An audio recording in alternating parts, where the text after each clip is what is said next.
السلام علیکم ناظرین، میں ہوں نازیہ علی اور آپ دیکھ رہے ہیں مہمان رمضان ود نازیہ علی۔ جیسا کہ آپ سب جانتے ہیں ماہ رمضان ہے اور دیکھیے آج یکم رمضان المبارک ہے۔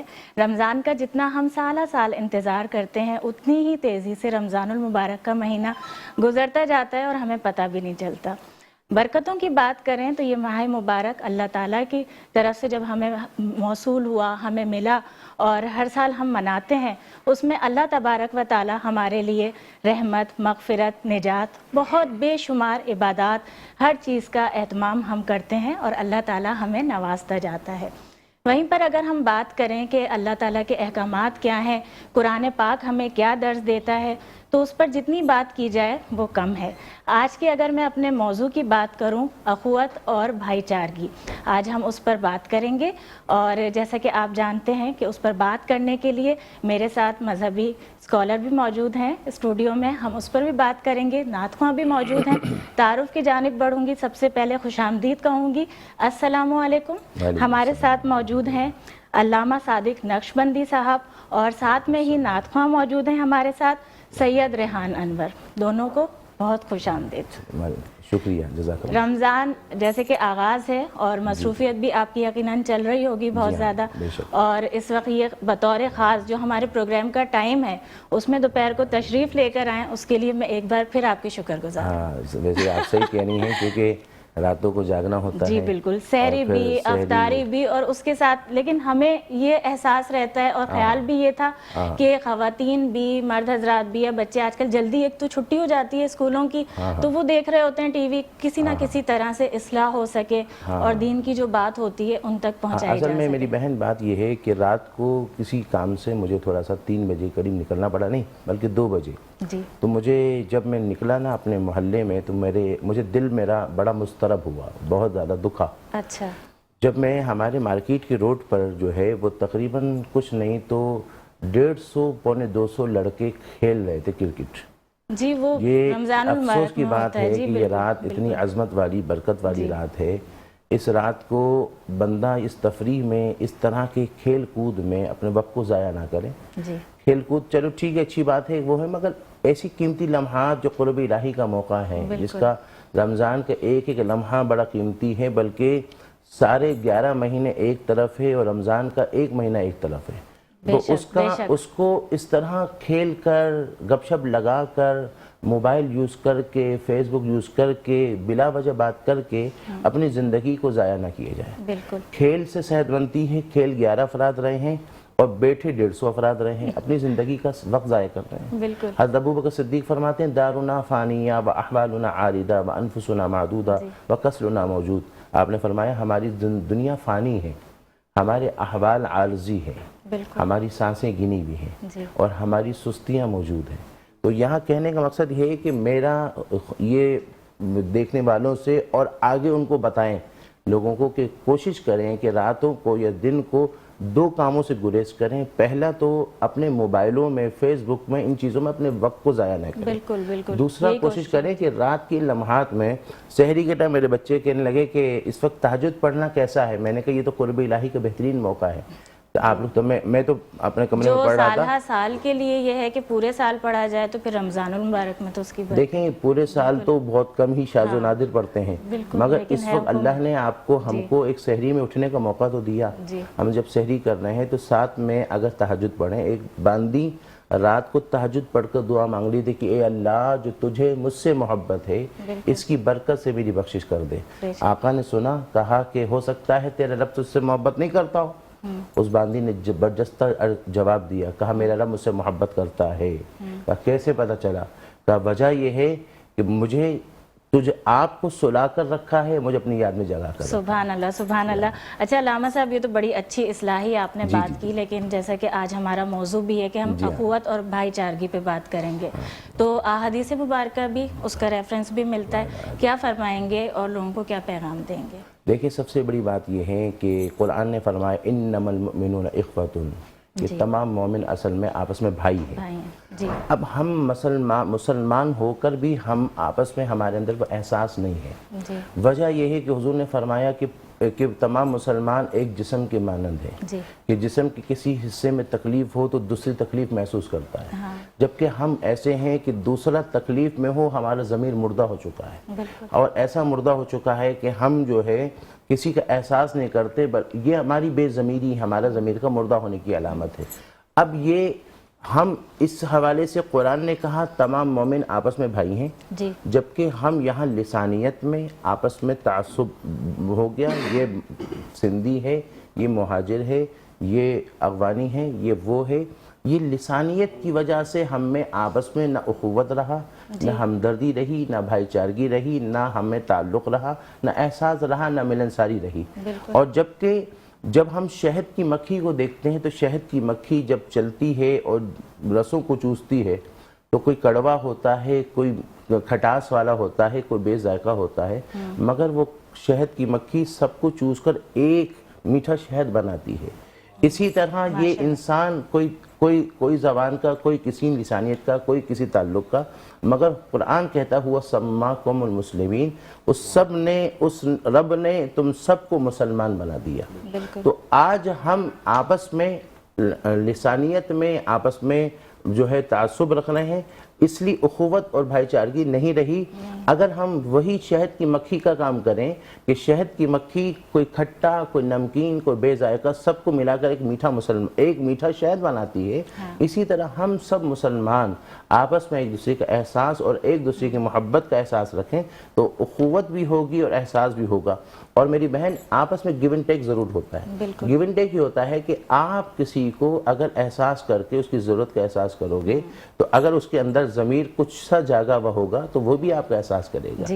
اس طرح پھر اخوت بھی، بھائی چارگی بھی ہوگی، اور رمضان اور یہ افطار ایک اخوت بھائی چارگی کا موقع بھی دیتا ہے کہ آپ کچھ سحری افطاری بنا لو، تھوڑا سا پڑوس میں بھجوا دو، تھوڑا سا پڑوسی رشتہ دار کو بھجوا دو، کچھ نہ کچھ آپ اپنے رشتہ داروں کو، کچھ نہ کچھ ضرورت مندوں کو بھجوا دو۔ اس سے کیا ہوگا؟ ایک آپس میں محبت بھی ہوگی، کیونکہ حضور نے فرمایا تہادو تحابو، تحفے دیا کرو، محبت ہوگی۔ تو خلاصہ جو میں نے عرض کیا۔ بالکل، ماشاءاللہ، سبحان اللہ۔ اچھا، اس میں علامہ صاحب میں جاننا چاہوں گی، کیونکہ ہمارے ناظرین تک بھی پیغام پہنچے، اخوت جب ہم یہ لفظ استعمال کرتے ہیں تو عربی میں اس کے جو معنی یعنی ہم اردو میں نکالتے ہیں عربی کی وجہ سے، وہ بھی روشنی فرما دیں۔ دیکھیں، اصل میں عربی کے اندر بھائی کو کہتے ہیں اخن، اور بہن کو کہتے ہیں اختن، بہن۔ اور یہاں حضور نے فرمایا کہ دو بھائی دو ہاتھوں کی طرح ہیں، اور فرمایا دو بھائی دو ہاتھوں کی طرح ہیں کہ دونوں ہاتھ ایک دوسرے کو صاف اور شفاف کرتے ہیں، کہ صاف اور شفاف کرتے ہیں۔ تو اب ایسا نہیں ہو سکتا ہے کہ اس ہاتھ پر کچھ گندگی یا کچھ لگا ہو یا اس ہاتھ پر اور یہ صاف ہو جائے۔ جب ہی ہوگا جب آپس میں دونوں بھائی دونوں ہاتھ آپس میں ملیں گے تو صاف اور شفاف ہوگا۔ اسی لیے حضور نے فرمایا لا یؤمن احدکم حتی یحب لاخیہ ما یحب حتی اکون، حضور نے فرمایا کہ کوئی مومن اس وقت تک نہیں ہو سکتا، حضور نے فرمایا مومن کامل اس وقت تک نہیں ہو سکتا کہ جو اپنے لیے پسند کرے وہ اپنے بھائی کے لیے پسند کرے۔ اور ہمارے ہاں پر جو ہے وہ بھائی سے مراد سگا بھائی بھی ہو سکتا ہے، اور بھائی سے مراد جو ہے وہ اسلامی اخوت کے حوالے سے وہ بھائی بھی ہو سکتا ہے۔ تو یہاں پر یہ ہے کہ حضور کا فرمانے کہ مومن کامل اس وقت تک نہیں ہو سکتا جو اپنے لیے پسند کرے وہ اپنے بھائی کے لیے پسند کرے۔ اسی لیے علماء نے کہا کہ جو بھائی کا بھائی پر جو حق ہے اس حق کے حوالے سے ایک یہ ہے کہ اپنے حق پر اس کے حق کو مقدم سمجھے، اپنے حق پر اس کے حق کو مقدم سمجھے، اپنے سے زیادہ سمجھے۔ اپنے آپ کو ضرورت ہو تو اس صورت میں وہ اپنی ضرورت کو ترک کر دے اور اپنے بھائی کی ضرورت کو فوقیت دے، اور جب وہ ایسے کرے گا تو سمجھیے کہ وہ اپنے بھائی کے حوالے سے جو اخوت ہے اس کو اپنا رہا ہے۔ اچھا، یہاں ایک بات میری بہن میں عرض کروں آپ کے ذریعے حاضرین و ناظرین کو، وہ عرض یہ کر رہا ہوں کہ ایک ہوتا ہے کہ ایک بندہ ہے اس کو 5000 کا سوٹ پہنتا ہے مگر اس پر ایک نشان آ گیا، اب نشان آ گیا تو اس کی وجہ سے اس پر کچھ ایسا داغ آ گیا تو اب اس کو پہننا اچھا نہیں لگ رہا، تو اس صورت میں وہ اپنے کسی ملازم کو دے دے تو کہا جائے کہ جب تم اپنے لیے پسند نہیں کرے تو اپنے بھائی کے لیے کیسے پسند کر رہے ہو، اپنے کسی اور کو کیوں دے رہے ہو؟ تو معاملہ یہ ہے کہ آپ کے لیول میں وہ 5000 کا سوٹ تو بڑا اچھا ہے یا 10000 کا سوٹ ایک لیول والا ہے، اس میں نشان کی وجہ سے آپ اپنے لیے پہننے میں تھوڑی سی کراہت محسوس کر رہے ہو مگر اس کے لیے تو وہ صحیح ہے، تو اس صورت میں آپ وہ پھر اس کو دے سکتے ہو۔ آپ کو جو ہے وہ شوگر میں میٹھا کھانا منع ہے تو آپ نے کہا میں اپنے بھائی کو بھی نہیں اس کو کھلاؤں بھی گا. پھیکا دینا ہے, یعنی یہ وہ محبت ہو گئی. لباس اپنے لیے اچھا انتخاب کیا جا رہا ہے تو آپ اپنے بھائی کے لیے, پھر غذا میں بھی بات ہو گئی, پکوان آپ اچھا کھا رہے ہیں اس کو بھی کھلائیں. ہاں, مگر یہ ہے کہ ایسی جو آپ کے لیے اگر مشکل اور مسئلے کا باعث ہو, مگر آپ کے بھائی کے لیے وہ مسئلے کا باعث نہ ہو, تو پھر آپ یہاں اس حدیث کے تحت یہ نہیں کہہ سکتے کہ تم اپنے لیے جو پسند کرو اپنے بھائی کے لیے پسند کرو. اب جو تمہارے لیے نقصان ہے تو میں کہوں گا میں اس کو بھی نہیں کھلاؤں گا. اگر وہ اس کے فائدے مند ہیں تو اپنے حق پر اس کو مقدم سمجھتے ہوئے اس کو فوقیت دی جائے. اسلام میں آسانی بھی ہے اور محبت بھی ہے. جی ہاں, اسلام یہی دیتا ہے. اسلام محبت کا, احساس کا, جذبات کا اور دکھ کو مٹانے کا اور دکھ درد کو سمجھنے کا موقع. اسی لیے تو آپ کو حیرت ہوگی جب اس دور میں جب قحط سالی آئی, یوسف علیہ السلام کے دور میں جب قحط سالی آئی اور قحط کے موقع پر حضرت یوسف علیہ السلام خود بادشاہ تھے, آپ نے اس وقت اپنے لیے جو ہے وہ بہت سادہ اور بالکل وہ سوکھی کھانا شروع کر دیا. کیوں؟ وجہ یہ ہے کہ اگر بندہ خود اگر مرغن کھا رہا ہو اور ہر ضرورت پوری ہو تو اس کو دوسری کی تکلیف کا احساس نہیں ہوگا, دوسری کی تکلیف کا احساس نہیں ہوگا. جی ہاں, اچھا, جی جی جی انشاءاللہ. لیکن ابھی ہمیں وقت کی جانب جانا ہے. ناظرین آپ سب دیکھ رہے ہیں مہمان رمضان ود نازیہ علی. ابھی حاضر ہوتے ہیں چھوٹے سے بریک کے بعد. ویلکم بیک ناظرین, آپ دیکھ رہے ہیں مہمان رمضان ود نازیہ علی. اور ابھی بریک پر جانے سے پہلے جیسے کہ آپ جانتے ہیں کہ بات بڑی اچھی ہو رہی تھی. علامہ صاحب سے میں نے یہی کہا کہ ٹائم کی وجہ سے کچھ مجبوری ہوتی ہے ہماری بھی, اور ریحان موجود ہیں بہت دیر سے, اور آپ بھی جب ان کو دیکھ رہے ہوں گے اور ان کی آواز بہت پسند کرتے ہیں, تمام ناظرین سننا بھی چاہ رہے ہوں گے, تو میں یہی چاہوں گی کہ بسم اللہ کریں گے اور ان سے درخواست کروں میں نعت کی.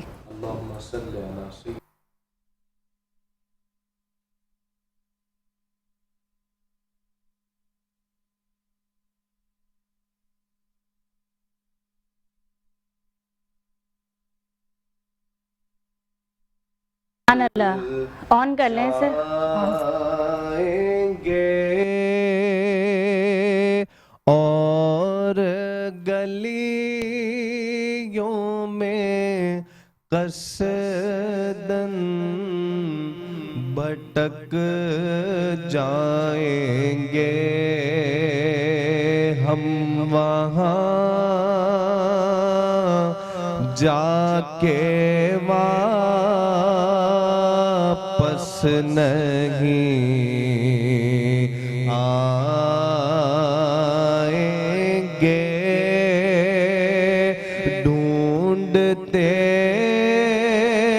ڈھونڈتے لوگ تھک جائیں گے,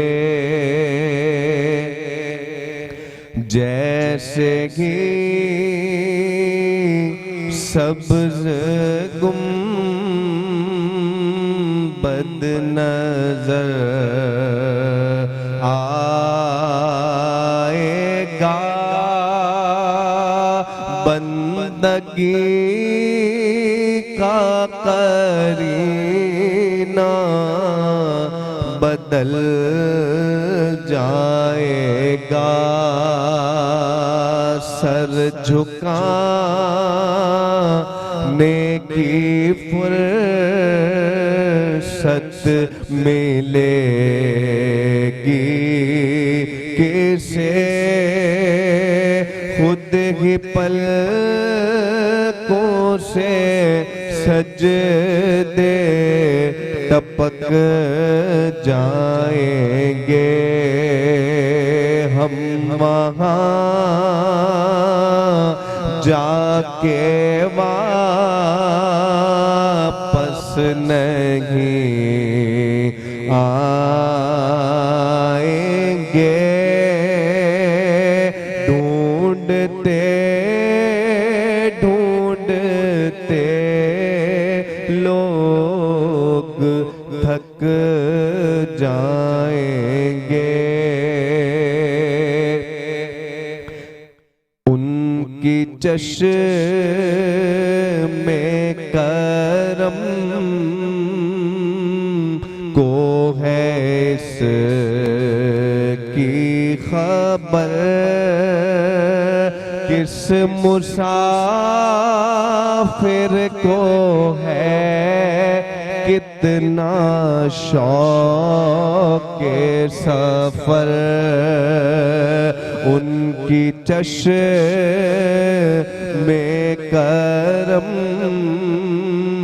کو ہے اس کی خبر، کس مسافر کو ہے کتنا شوق کے سفر، ہم کو ایک بال جب بھی اجازت ملے ہم بھی آقا کے دربار تک آئیں گے، ہم مدینے میں تنہا نکل جائیں گے اور گلیوں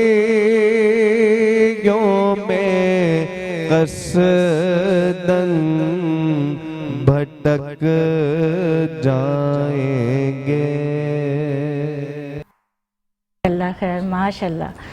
اور ریحان کا جب سے ناظرین بھی ہمارے انتظار کر رہے تھے، ہم خود بھی سننے کے لیے بےتاب ہو رہے تھے، اور ماشاءاللہ بہت اچھا آپ نے پڑھا۔ علامہ صاحب، جس طرح بات پہلے ہم اخوت اور بھائی چارگی پر کر رہے تھے، لیکن اس کے ساتھ سلسلہ بڑھتا جا رہا ہے، جتنی بات کی جائے وہ کم ہے۔ کیا روشنی فرمائیں گے؟ جیسے ہم نے احادیث مبارکہ، قرآن مجید اس کے ذریعے سے جانا، لیکن ابھی کے دور حاضر میں یہ کمی کتنی دکھائی دیتی ہے؟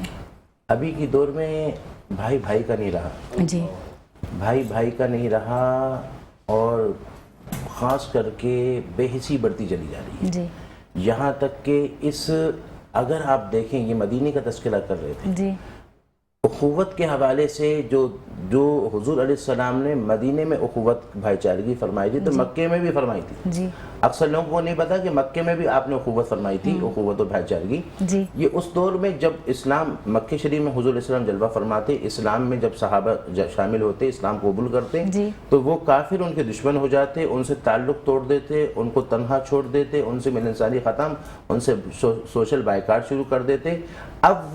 اب سب ان سے مخالفت میں آ جاتے، تو وہ اب اجنبیت محسوس کرتے تھے مکے میں۔ تو اس وقت حضور علیہ السلام نے مکے میں بھی اخوت اور بھائی چارگی میں ایک صحابی کو دوسرے صحابی کا بھائی بنایا، جس میں آپ کو حیرت ہوگی، حضرت حمزہ کو حضرت زید بن حارثہ کا بھائی بنایا۔ زید بن حارثہ غلام، آزاد کردہ غلام تھے، اور خود حضرت حمزہ آپ کے چچا۔ اب یہاں پر کہتے ہیں نا، ایک ہی صف میں کھڑے ہو گئے محمود و ایاز، نہ رہا کوئی بندہ، نہ رہا کوئی وہاں بندہ پر بھی تو یہی ہے نا، جب آپ جاتے ہیں روضے پر، وہاں یہی ہے، آپ کعبے پر جاتے ہیں، وہاں ایک ہی ہے، سب ایک ہی ہیں۔ بالکل میری بہن، اب یہ ہے کہ یہاں اس طرح، اور حضور نے حضرت علی کو مکے میں بھی فرمایا کہ تم میرے بھائی ہو، آپ ہاتھ پکڑ کر کہا علی کو کہ یہ میرا بھائی علی، تم میرے بھائی ہو۔ مدینہ منورہ میں بھی حضرت علی کو فرمایا کہ تم میرے بھائی دنیا میں بھی ہو اور آخرت میں بھی ہو۔ مکے میں بھی اخوت فرمائی، مدینے میں آئے، اب مدینے میں انصار تھے، یہ صحابہ کرام جو ہجرت کر کر آئے، اب اپنا ملک چھوڑا، اپنا وطن چھوڑا، ساز و سامان، مال و متاع، اہل و عیال سب چھوڑ چھاڑ کر آئے تھے، تو ان کو اجنبیت تھی۔ اور یہ انصار جو ہے، اب ان کے پاس یہ مہاجر آئے، تو ان کو ایسا لگ رہا تھا کہ یہ انصار میزبان ہیں، اور یہ آنے والے مہمان ہیں، مہمان کو ایک ساتھ سے پروٹوکول اور ایک ریسپیکٹ دینا، اور وہاں تک تو مہمان بھی ایک لمیٹیشن میں رہتا ہے، لمیٹڈ رہتا ہے۔ تو حضور علیہ السلام نے پھر وہاں پر بھی کچھ ٹائم بعد آپ نے اخوت اور بھائی چارگی میں ایک صحابی کو دوسرے صحابی کا، انصاری اور مہاجر کو بھائی بنایا۔ بھائی جب بنایا، تو انصاری صحابہ نے عرض کیا، یا رسول اللہ صلی اللہ علیہ وسلم، معاملہ یہ ہے کہ ہمارا جو باغ ہے نا، یہ مہاجر جب ہمارے بھائی ہیں، تو ہم چاہتے ہیں یا رسول اللہ، یہ باغ میں ایسا کریں کہ کچھ جو تقسیم ہم دونوں بھائیوں میں کر دیجئے۔ کہا ہم دونوں بھائیوں میں کر دیں۔ حضور نے کہا نہیں، زمین تمہاری رہے گی، زمین تمہاری رہے گی, اس کا جو پھل آئے گا, جو زراعت آئے گی, جو کھیتی آئے گی, وہ تم دونوں بھائیوں میں تقسیم کر لو, مگر زمین کی ملکیت تمہارے پاس رہے گی. ہاں جب وہ وقت آیا, اب یہ جو بات میں آپ عرض کر رہا ہوں, یہ تصور سے میرے دل کو ایک عجیب کیفیت ہو رہی ہے. جب بنو نضیر کو جلا وطن کیا گیا, اور جب بنو نضیر کو جلا وطن کیا, تو اس وقت وہاں کی زمین جو ہے وہ اب آئی, اور بڑی وسیع زمین تھی. حضور نے انصار کو بلا کر کہا, انصار ایک صورت یہ ہے کہ یہ زمین ہم مہاجر کو دے دیتے ہیں, مہاجرین کو دیتے ہیں, تمہارا جو مال, تمہاری جو زراعت, تمہاری زمین ہے وہ تمہارے پاس ہی رہے, اور یہ جو ہے ان کو دے دیتے. یا تو یہ ہے کہ یہ زمین بنو نضیر کی جو جلا وطنی کی بات ہے یہ تم میں بانٹ دیتے ہیں, اور پھر جیسے تم چاہو.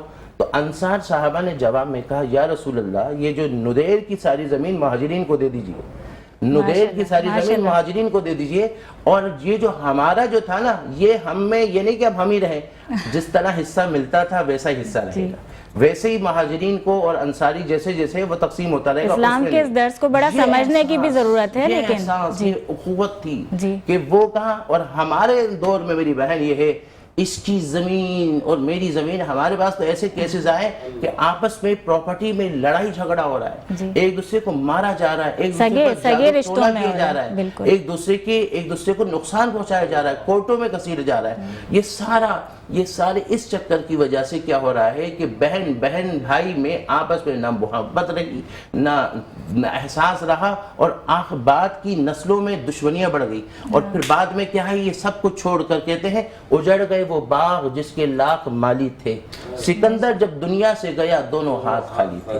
اب یہاں پر یہ اس پراپرٹی کے بیس پر جو آپس میں جو بہن بھائیوں کا جو جھگڑا ہو رہا ہے, اربوں کا ہو, خربوں کا ہو, مگر ایک دن چھوڑ کر جانا ہے. بالکل, بے شک, کفن میں تو جیب بھی نہیں ہے, یہ مثال ہے, اسی لیے کہی جاتی ہے دونوں ہاتھ خالی. جی بالکل. اب اس چکر میں اگر تھوڑا سا گیو اینڈ ٹیک کر لو, تھوڑا سا احساس کر لو, تھوڑا سا وہ کر لو, تھوڑا سا معاف کر دو, کچھ درگزر, اس سے کیا ہوگا, جو محبت اور احساس رہے گا نا, وہ آپس کی نسل میں محبتوں کو مضبوط رکھے گا. اس کے لیے بڑوں کی ذمہ داری بھی ہے, جو دادی ہے, دادا ہے, نانا ہے, نانی ہے, جو کہ ان کی پراپرٹیوں میں بیٹیاں بیٹا آپس میں لڑتے, اس پر ان کی نسل آگے. تو اگر یہ تھوڑی ان صحابہ کی آئیڈیل کو فوکس کرتے ہوئے اگر اس طرح ملنساری رکھیں, احساس کریں, اسلام کو فوکس کریں, تو محبت ہو جائے گی, اور ایسا ہوگا کہ جب دنیا سے جائے تو رنجشیں ختم ہوں گی, ایک احساس اور محبت رہے گی. بہت شکریہ, جزاک اللہ خیر. آپ کی آمد کا بھی ایک بار آپ کا بھی, ریحان صاحب آپ کا بھی بہت شکریہ ادا کروں گی. اور ناظرین, وقفے پر تو ہم جائیں گے, لیکن ہمارے مہمانوں کے لیے جیسا کہ آپ جانتے ہیں آب زمزم کا تحفہ ہے, وہ ان کے ساتھ ضرور جائے گا. ابھی حاضر ہوتے ہیں ایک چھوٹے سے وقفے کے ساتھ. آپ سب دیکھ رہے ہیں مہمان Ramzan with Nazia Ali. Welcome back ناظرین, آپ دیکھ رہے ہیں مہمان رمضان ود نازیہ علی. اور بریک پہ جانے سے پہلے ویسے تو ریحان کو ہم نے الوداع کہا تھا, لیکن ابھی ہمارے ساتھ موجود ہیں, اور ایک اور مہمان نے ہمیں جوائن کیا ہے, سماجی رہنما ہیں سید محمد اماد الدین نظامی, اور آپ ان کو اچھی طرح سے جانتے بھی ہیں, ٹی وی پر بھی دیکھتے رہتے ہیں کیونکہ وہ خاصے پروگرام ہوتے ہیں, ان کو بھی ہوسٹ کرتے ہیں. تو آج آپ کی ملاقات بھی کروائیں گے, اور جو ملک میں حالات ہیں, فلاحی ادارے کس طرح کام کر رہے ہیں, اس پر ان سے بات کریں گے. السلام علیکم, خوش آمدید کریں گے آپ کے پروگرام میں. آپ کو بھی رمضان مبارک ہو. بہت شکریہ. آغاز میں یہ سوال کرنا چاہوں گی آپ سے کہ آپ تو خود سماجی رہنما ہیں, اور خاصا یعنی میں ایکٹیو بھی دیکھتی ہوں کہ کراچی میں کام کر رہے ہیں, لیکن ویسے بذات خود آپ جو پاکستان میں کام ہو رہا ہے اس پر مطمئن ہیں؟ آپ اگر حکومت کے حوالے سے جی, حوالے سے نہیں, میں اوور آل بات اوور آل کے کسی ایک کے لیے نہیں. ہاں, اوور آل کیا کہتے ہیں, جو ادارے ہیں جن کو کیا کہتے ہیں اپنا رول پلے کرنا چاہیے تھا, وہ اس طرح رول پلے نہیں کر رہے. ٹھیک ہے, جس کی وجہ سے سماجی جو ادارے ہیں وہ کام زیادہ بہتر انداز میں کر رہے ہیں جی, کیونکہ ان کا جو کیا کہتے ہیں گراؤنڈ لیول پہ بڑا ان ٹچ ہوتا ہے لوگوں کے ساتھ. جس طرح میں کام کر رہا ہوں تو میرے پاس جس طرح لوگ آتے ہیں اپنے مسائل لے کے, یا ان کے جو بھی مسئلے ہوتے ہیں, ہم جس طرح کوشش کرتے ہیں حل کرنے کے لیے, اگر ہمارے ادارے مضبوط ہوتے ہیں تو شاید پاکستان میں ویسے بھی اس بات سے آپ ایگری کریں گے نا کہ جو ممالک اس لحاظ سے اسٹرانگ ہوتے ہیں, یعنی حکومت کی ذمہ داری ہیلتھ, ایجوکیشن, بیسک فیسلٹیز جو ہوتی ہیں, اگر وہ پوری کر دی جائیں تو پھر یہ فلاحی اداروں کی اتنی ضرورت نہیں پڑے, یہ این جی اوز اور اتنی فاؤنڈیشنز اتنی زیادہ بالکل ضرورت نہیں پڑے گی فلاحی اداروں کی. دنیا میں کہیں بھی فلاحی ادارے جو کام کر رہے ہیں وہ پیٹرن کسی کے کہتے ہیں میجورٹی جو ہے نا وہ ایجوکیشن پہ کام کر رہے ہوتے ہیں، یا باہر ملک کے جو ترقی یافتہ ممالک کے جو ادارے این جی اوز ہیں وہ کیا کہتے ہیں تھرڈ ورلڈ کنٹریز میں جو ممالک آتے ہیں ان میں زیادہ کام کر رہے ہیں، تو ان کے یہاں تو ضرورت بھی نہیں ہے ایسے کیونکہ ان کے ادارے بڑے مضبوط ہیں اور وہ جو بیسک نیسیسریز ہے جو ہیومن رائٹس ہے وہ اس کو وہ پورا کر رہے ہوتے ہیں۔ اچھا، رمضان میں بڑا ایک چیز میں نوٹ کر رہی ہوتی ہوں، اور آج کل بڑا جب ہم ڈیجیٹل میڈیا کی بات کرتے ہیں تو نیگیٹو ویڈیوز بھی ہوتی ہیں، پازیٹیو بھی۔ کچھ لوگوں کا کہنا ہے کہ اگر کوئی ایک کام کر رہا ہے تو اس کو ایٹ لیسٹ آپ کام کرنے دیں، قدم بڑھا رہا ہے۔ دسترخوانوں میں بڑے اعتراضات ہوتے ہیں کہ آپ نے پورا یعنی پاکستان کے جتنے فقیر ہیں بس ان کو جمع کروا کے کھلایا جا رہا ہے، یا کیا اسلام میں تو جبکہ آپ کا دسترخوان بڑھانا ہے، اسلام ہمیں یہ درس دیتا ہے۔ کیا فرمائیں گے کہ اس وقت پاکستان میں جو جتنے بھی ویلفیئر ادارے کام کر رہے ہیں وہ اس پر زیادہ کام کر رہے ہیں، کم کام کر رہے ہیں؟ اصل میں دیکھیں ریکس تو اللہ پاک کی طرف سے بالکل دانے دانے پر لکھا ہوا ہے کھانے والے کا، اگر انسان کے ہاتھ میں اختیارات دے دیا جاتا تو شاید ہم ایک دانہ بھی کسی کو نہ دیں۔ جی بالکل۔ تو یہ کہنا کہ دسترخوان پہ آپ جو ہے غیر مقامیوں کو بٹھال کے یہ ایک بہت بڑی یہ تعصب تنقید انسانیت کے خلاف ہے۔ رمضان سے پہلے اس کے بڑی سوشل میڈیا پہ بڑی تنقید شروع ہو گئی تھی، مگر میرے حساب سے ہمارا بھی دسترخوان چل رہا ہے اور دوسرے جتنے بڑے ادارے ہیں وہاں دسترخوان ہو رہا ہے۔ میں وہاں بیٹھا ہوا ہوتا ہوں، میں دیکھ رہا ہوتا ہوں کہ میرے پاس ایسے بھی لوگ آئے ہیں ٹھیک ہے کہ جو ہمارا کھانا بچا ہوا ہوتا ہے نا تو وہ یہ کہتے ہیں کہ یار یہ ہمیں دے دیں، اور میں نے ان کو بیٹھ کے کھاتے ہوئے دیکھا ہے۔ تو آپ اس سے اندازہ لگائیں کہ اگر ہم دسترخوان رمضان میں تو ویسے بھی کہا گیا ہے کہ آپ جو ہے دسترخوان کو وسیع کریں، جتنا بانٹ سکتے ہیں بانٹیں۔ تو اگر کہتے ہیں ایسے دسترخوان لگیں، یہ رمضان کے علاوہ بھی دسترخوان لگے ہوئے، ہاں کہیں تھوڑا بہت مس یوز ہو رہا ہوتا ہے۔ دسترخوان بیسیکلی جو ہے وہ بزرگوں کے لیے، چھوٹے بچوں کے لیے یا ان خواتین کے لیے جو روزگار نہیں کما پاتی ان کے لیے دسترخوان ہے کہ وہ آئیں سفید پوش لوگ اور وہاں سے خاموشی سے اپنے حصے کا کھانا لیں اور چلے جائیں، ٹھیک ہے۔ مگر وہاں تھوڑا مس یوز ہوتا ہے، مگر اس کو کہنا کہ بند کر دیا جائے یہ بڑی ایک بات ہے۔ اچھا، وقت کی کمی ہے لیکن میں جاننا چاہوں گی کچھ یعنی ایک دو سوالات ایسے ہیں تاکہ آخر میں آپ کا پیغام بھی لیا جائے۔ سفید پوش کے لیے بڑا کہا جاتا ہے کہ اس کی پہچان لوگ کہتے ہیں کس طرح کی جائے۔ میں اگر مجھ سے کوئی پوچھے تو یہی ہوتا ہے کہ آپ کے اطراف میں آپ کے گھر میں جو لوگ کام کرتے ہیں وہ بھی سفید پوش ہیں، آپ کس طرح سے پہچان بتائیں گے؟ سب سے پہلے تو اپنے گھر میں اپنے بہن بھائیوں کو دیکھیں، ہاں ٹھیک ہے۔ آپ اپنے بچے کو گھر میں کیا کہتے ہیں روز KFC کھلا رہے ہیں اور برابر میں 2 گلی چھوڑ کے آپ کی بہن رہ رہی ہے، اس کے بچوں کا نصیب نہیں ہے، تو اس کا بھی اللہ پاک کو جواب دینا ہے آپ نے۔ پڑوس میں بھی اگر کوئی بچے ہیں اور ان کو نصیب نہیں ہے تو اس کے بھی آپ جواب دیں، اللہ پاک کے یہاں پوچھ گچھ ہوگی آپ سے بالکل۔